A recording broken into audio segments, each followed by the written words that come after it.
And we're live. All right. Good evening, everybody, or good night. It's pretty late right here.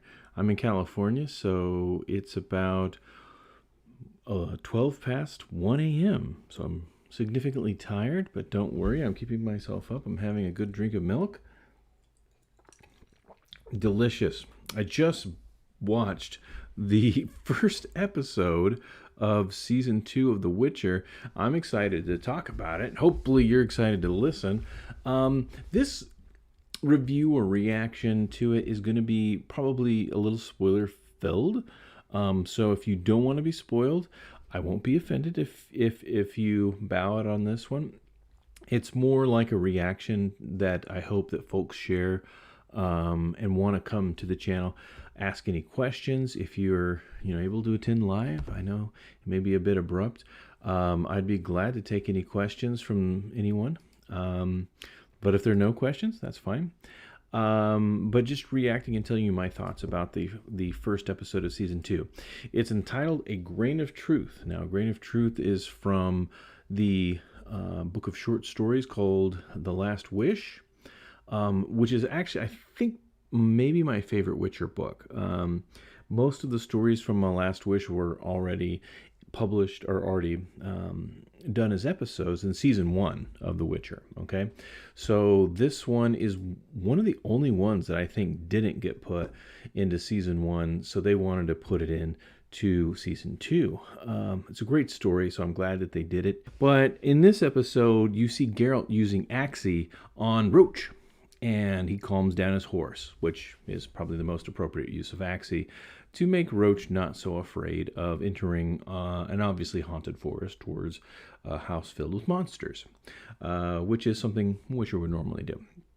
But unlike the book version of A Grain of Truth, you see that Geralt is entering this house of Nevelyn with Ciri. He didn't have Ciri the first time.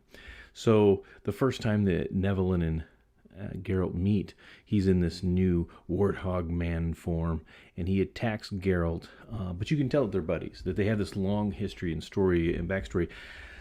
It's been a long time since I've read that story. I don't remember that they were friends in the story. I think that they weren't friends or had any backstory. And you got Nevelyn's backstory a different way in the book, but in the show, they make them friends, which makes it a much easier transition to Geralt getting into the house and just, having these fun conversations with Nevelyn. One of my absolute favorite scenes of the entire episode is the knife competition. And if you've read the story, you know about the knife competition. I'm not going to give too much away on that.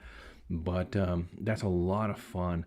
And the music in that scene is so reminiscent of The Witcher's game. The soundtrack to the game was fantastic, one of my favorite parts of the game.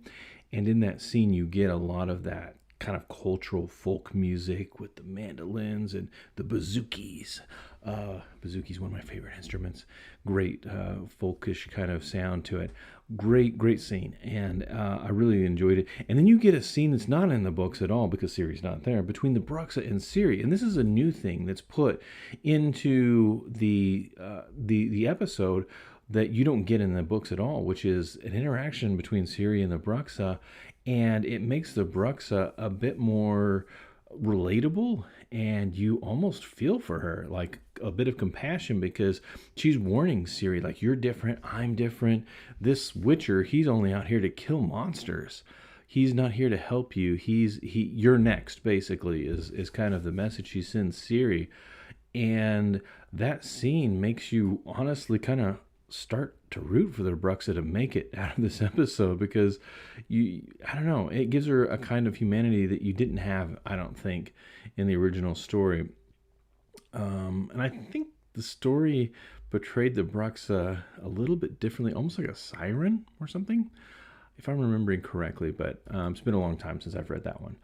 But I will say that that scene between the two of them is just absolutely great, where it seems like she's about to feed on Ciri, and then Ciri wakes up, and they have this great little scene. And then we go on, further into the story where Geralt's actually fighting the Bruxa, and it's interposed with Ciri being there and her kind of calming down and going to talk with Ciri while Geralt's still fighting her. And that's really cool. So really like that bit. A lot of great quotes from this story that I don't necessarily remember from the book. They might be from the book, but Neville has this great conversation with Geralt where, um, they're talking about monsters. Like, what is a monster? What's the definition of a monster? And he says monsters are made by deeds, unforgivable ones. That's a great. I thought that was a really great line in the episode, and that's a good truth. It's a grain of truth, and I love the title, A Grain of Truth, because obviously this entire episode is devoted to a kind of fairy tale that's based on Beauty and the Beast, right? So we know that this whole thing is Beauty and the Beast, basically. But in talking about the Beauty and the Beast, you're looking at more of a traditional folk tale in this kind of episode. And each one of these folk tales, they all have a moral, right? And within those morals, there's always that grain of truth. And in this kind of context, in the way that they're talking about, I really felt like their definition of monsters was the best grain of truth that I got out of it. But really fantastic overall episode. The CGI on Neville, who is portrayed by Christopher Hivju, I think that's the way you say his name. I'm not sure. Fantastic. You love the guy from Game of Thrones. I mean, who doesn't love his scenes about, kind of being in love with Brienne of Tarth, and he loves the big lady, and the giant milk scene, of course, is famous from Game of Thrones. He brings the same energy to this episode as Neville, and although, his face is covered with CGI most of the episode, you get used to it. At first it's disconcerting because it is CGI. You can tell it's fake. But you do get used to it, and it looks quite natural after a while. I mean, it's unnatural, but you become enough accustomed to it so it doesn't bother you by the end. I think that having a TV show or a Netflix show that has good enough graphics for you to accept that is pretty good.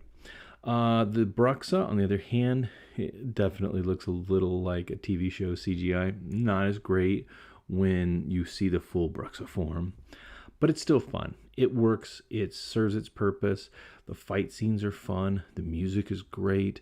The choreography is great. Henry Cavill, as always, is a great Witcher. There is a scene in which he's sniffing around, for the Bruxa, and I'm like, gosh, he makes a great Superman.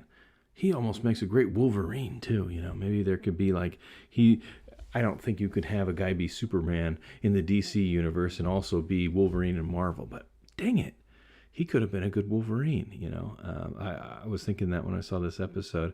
You see him use his Witcher potions, as you saw in last season as well. The eyes go all black. That's super creepy and fun. A lot of creepy parts to this episode. A lot of gruesome deaths. The Bruxa is no lightweight. It doesn't hold back. It's pretty gruesome, and I think that you'll all enjoy this episode. The ending, it ends back with, of course, Yennefer and oh my gosh, what is that lady's name? Fringilla, and she is the sorceress that's with Nilfgaard. And of course, Yennefer's been imprisoned by these guards of Nilfgaard, and they're out in the forest, and I don't know where they're supposed to be taking her, but they all get attacked with these giant spears. I don't know exactly where they come from. You don't see the attackers, but if I had to have a guess, I would say probably the elves, or at least the Scoia'tael. The Scoia'tael feature prominently in Blood of Elves, which is the first book of the actual book series, which goes after the short story books, the two first short story books that were written by Andrzej Sapkowski. I don't know if I'm saying that name right. I think it's Andrzej Sapkowski, but if I'm wrong, feel free to correct me. More than willing to look at that pronunciation and pronounce it correctly. But, I like this episode a lot. I think it's a good introduction to the series. I actually think it may be one of the best Witcher episodes we've seen yet. The monsters are more human than ever before because they have personalities, and the Bruxa is brought out in a brand new way that actually humanizes her more than even in the books. And I think that that's a great example of a lot of the good Witcher stories that we've seen so far, and I look forward to it. I think that this is probably the last of the short stories we'll see portrayed in this season, because the titles of each of the names of the next episodes look to be not related to any of the other short stories. I think we're going to go right into Blood of Elves, and probably Kaer Morhen is the name of the next episode. And I think we're going to see the training of Ciri, which I'm super excited about. It's been portrayed in both the video games and in the books as well. And I think it's going to be a whole lot of fun. So let's talk about my rating of the video. I think of the episode. I would say that it's near perfect. It's almost perfect. I don't know what else I would want from it, but I have to hold back the perfect. I think a perfect would have to blow me away in a way that I was a bit stunned. It didn't do that, but it didn't do anything wrong either. So I'm going to give this episode the grade of an A. Straight A. Not an A+, not an A-, but an A. I think that this is a solid enough episode to earn that title, and a great start to season 2 of The Witcher. I hope you enjoyed it, and I hope you enjoyed this review. And, hey, I might do more of these. Now, again, 8 episodes, 7 episodes left. Am I going to do a review of every single one? No, I'm not probably going to do a review of every single one. I might come back and do a summary of a group of episodes. We'll see. I might even try to do a spoiler-free summary of the entire season later on. But this is an experiment here on the Cock and Block, because we've never done video reactions before. And in the future, we may do ones in the future more like this.